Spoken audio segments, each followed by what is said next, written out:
धनु राशि के लोगों के लिए मई 2025 का महीना कैसा होने वाला है। जय माता दी दोस्तों, आप सभी का स्वागत है हमारे YouTube चैनल अमृता एस्ट्रो में। और आज के इस वीडियो में मैं बात करूंगी इस मई माह के राशि फल के बारे में।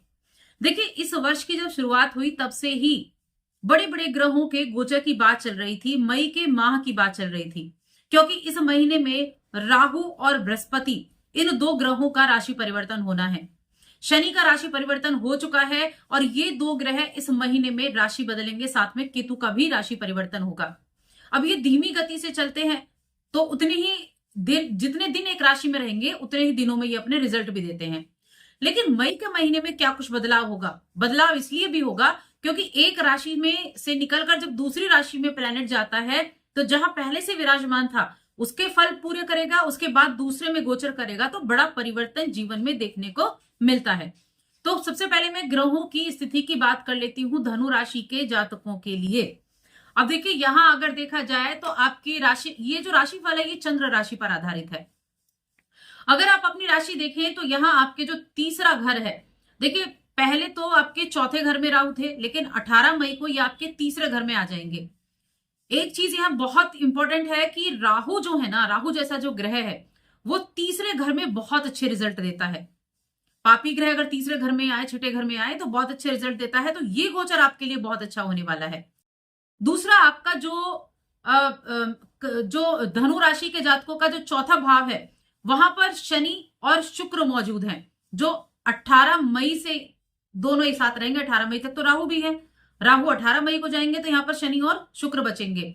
फिर आपका जो पंचम भाव है वहां सूर्य उच्च के बैठे हैं, साथ में उनके 7 मई को बुध भी आ जाएंगे, तो 14 मई तक सूर्य यहां उच्च के रहेंगे। उसके बाद वो छठे घर में प्रवेश कर जाएंगे। बृहस्पति 14 मई तक छठे घर में, उसके बाद आपके 7th हाउस में मिथुन राशि में प्रवेश करेंगे। ये बृहस्पति का गोचर है। मंगल 8th हाउस में बैठे हैं, नीच अवस्था में, पूरे महीने यही रहने वाले हैं। और आपके 9वें भाव में केतु का गोचर होगा। तो ये तो है हमारी ग्रहों की स्थिति। अब ये कैसे रिजल्ट देंगे आपको, इसके बारे में जान लेते हैं। तो सबसे पहले तो आगे बढ़ने से पहले छोटा सा निवेदन है, चैनल पर पहली बार आए हैं, अभी तक चैनल को सब्सक्राइब नहीं किया है तो सब्सक्राइब कर लें। और कुंडली दिखाना चाहते हैं तो यहाँ स्क्रीन पर नंबर मिल जाएगा या नीचे डिस्क्रिप्शन में नंबर मिल जाएगा। तो देखिए, मैं बात कर रही हूँ सबसे पहले आपके कार्य क्षेत्र के बारे में कि आपका करियर कैसा रहेगा, आपकी नौकरी हो गया, आपका बिजनेस हो गया, ये चीजें कैसी होने वाली हैं। तो आप अगर देखें तो आपके जो करियर भाव के स्वामी हैं वो बनते हैं बुधदेव। और बुधदेव कहाँ हैं? 7 तारीख तक तो बुधदेव आपके चौथे घर में है, उसके बाद आपके पंचम में आ जाएंगे। पंचम में सूर्य भी बैठे हुए हैं। सूर्य आपके 9वें भाव के स्वामी हैं, सूर्य उच्च के भी हैं। लेकिन जो पंचम भाव है ना, वहां सूर्य की उपस्थिति अच्छी नहीं होगी, लेकिन उच्च के हैं तो कहीं ना कहीं रिजल्ट तो वो देंगे ही, मिले जुले परिणाम देंगे। तो इस महीने को एक तो हम 2 हिस्सों में बांट देते हैं, पहले 15 दिन और आखिरी के 15 दिन, क्योंकि 15 दिन में जो गोचर है वो सभी होने वाले हैं। सूर्य हो गया, बृहस्पति हो गया और राहु हो गया। तो ये 2 महीनों में इसके रिजल्ट आपको प्राप्त होंगे। सबसे पहली चीज करियर के लिए मैं कहूं तो देखिए, अच्छे परिणाम मिलेंगे, लेकिन शुरुआती 15 दिनों में मिले जुले हैं। उसके बाद बहुत बेहतर परिणाम आपको देखने को मिलने वाले हैं अपने कार्य क्षेत्र में, जहां एक तरफ उच्च के सूर्य का होना अच्छा है, लेकिन छठे के सूर्य का होना ज्यादा अच्छा है जॉब के लिए, आपके करियर के लिए भी। साथ में बुध का चौथे घर में भी ठीक था, लेकिन पंचम भाव में बुध का होना अच्छा है, तो बुध भी आपके लिए अच्छे रिजल्ट देता हुआ दिखाई दे रहा है। और अष्टम भाव में मंगल जो है वो नीच के हो रहे हैं, जो कि आपके देखा जाए तो आपके पंचम के स्वामी हैं, और देखा जाए तो आपके यहाँ 12वें के स्वामी है। मंगल नीच के हो रहे हैं, लेकिन मंगल के नीच के होने से आपको थोड़ी सी सावधानी यहाँ रखनी होगी इस महीने में, क्योंकि ये क्या करेंगे, आपको बेकार के ट्रेवल करा सकते हैं। ये क्या करेंगे, ये आपकी जो ट्रेवल है उनसे आपको उतना ज्यादा लाभ ना मिले, ऐसी स्थिति यहाँ पर आपकी बनती हुई दिखाई दे रही है। लेकिन हाँ, पहले 15 दिन मिले जुले काम अच्छे भी हो सकते हैं और काम थोड़ा धीमी गति से भी हो सकते हैं। लेकिन 15 मई के बाद बहुत अच्छी सिचुएशन आपके लिए रहेगी। एक तो गुरु आपके 7th में आ जाएंगे, दूसरा सूर्य आपके 6 में आ जाएंगे। जॉब के लिए अप्लाई करेंगे तो वहां अच्छे रिजल्ट आपको देखने को मिलेंगे, आपकी एनर्जी लेवल अच्छा रहेगा, साथ में आपको लाभ की प्राप्ति भी होगी। शेयर मार्केट से आपको लाभ मिल सकता है, क्योंकि बृहस्पति भी गोचर कर लेंगे, बृहस्पति भी आपके सप्तम में आ जाएंगे, तो वहां उसको भी रहेगा। तो जो बाद का हिस्सा है मई का वो ज्यादा बेहतर है पहले के मुकाबले। ऐसा नहीं पहले 15 दिन कुछ नहीं मिलेगा, पहले 15 दिन भी ठीक रहेगा, लेकिन बाद का ज्यादा अच्छा है। नौकरी हो चाहे बिजनेस हो, दोनों ही मामलों में बाद के 15 दिन ज्यादा अच्छे रहने वाले हैं।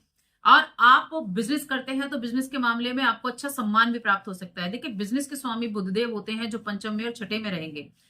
पांचवें छठे में इनका जो गोचर रहेगा वो अच्छे मिले जुले रिजल्ट देगा। पहले 23 तारीख तक ज्यादा अच्छे रिजल्ट देगा। ठीक है, 23 तारीख तक आपके लिए अच्छे रिजल्ट मिलने वाले हैं।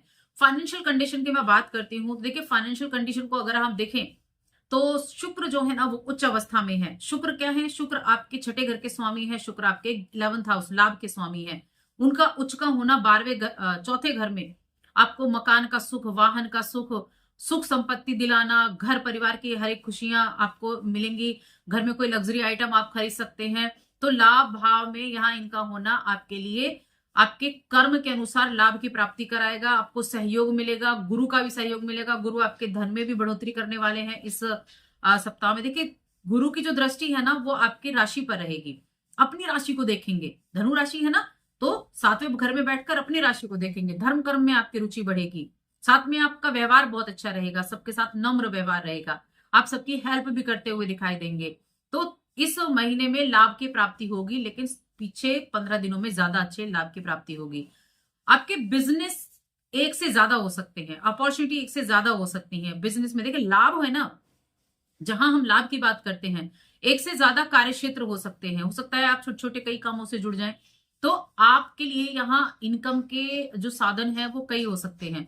नौकरी पेशा लोगों के लिए इंक्रीमेंट के योग बन सकते हैं इस समय अवधि में। और बचत के मामले में कहूं तो बचत थोड़ा कम कर पाएंगे। पैसा आएगा लेकिन बचत कम दिखाई दे रही है। यहाँ कंजूस बनना पड़ेगा आपको धन की बचत करने के लिए। जब आप कंजूस बनेंगे तब आप धन बचत कर पाएंगे, क्योंकि 12वां भाव व्यय का है जो अष्टम में नीच के बैठे हैं जिसके स्वामी। तो थोड़ा सा हाथ को टाइट करके चलना होगा, तब आप बचत कर पाएंगे धनु राशि के जातक। लेकिन यहाँ धन को सुरक्षित रखने के लिए जो आप काम करेंगे ना उस पर आप अमल करें तो उसमें आप काम अच्छे रिजल्ट भी प्राप्त कर सकते हैं। देखिए, राहु तीसरे घर में आ रहे हैं। तीसरे घर के राहु बहुत अच्छे होते हैं, अपनी मूल त्रिकोण राशि में भी हैं।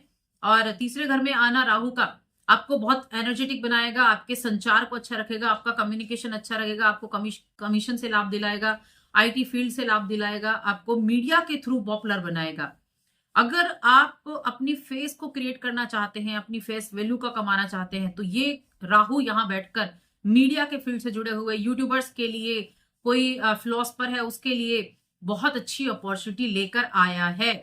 इस चीज को याद रखें। साथ में 7वें घर पर दृष्टि है, साथ में भाग्य भाव पर दृष्टि है, साथ में लाभ भाव पर दृष्टि है, तो लाभ की प्राप्ति इस समय अवधि में आपको होने वाली है। अब जो केतु हैं वो आपके 9th हाउस में जाएंगे। 9th हाउस होता है आपके भाग्य का, धर्म का। तो धर्म से भी आपकी रुचि बढ़ेगी, धार्मिक कार्यों में भी आपकी रुचि बढ़ेगी। आप यात्राएं भी कर सकते हैं धर्म से जुड़ी हुई। ये समय अवधि आपको यात्रा जरूर कराएगी, चाहे आप किसी पवित्र नदी के पास यात्रा करें, कहीं आप पहाड़ों पर यात्रा करें, लेकिन हाँ धर्म से जुड़ेंगे। कोई गुरु बना सकते हैं इस समय अवधि में। गुरु के सानिध्य में आना आपके लिए बहुत अच्छा रहेगा। गुरु की अगर जो लोग खोज कर रहे हैं ना, अच्छे गुरु की तलाश में है, उनके लिए वो गुरु प्राप्त हो सकता है। इस तरह की स्थितियां बनने वाली हैं। अब आ जाते हैं रिश्तों पर, प्रेम जीवन और वैवाहिक जीवन। तो देखिए, प्रेम जीवन की बात करें तो पंचम भाव के स्वामी बनते हैं मंगल, जो नीच की अवस्था में है, तो ये संकेत अच्छा नहीं है।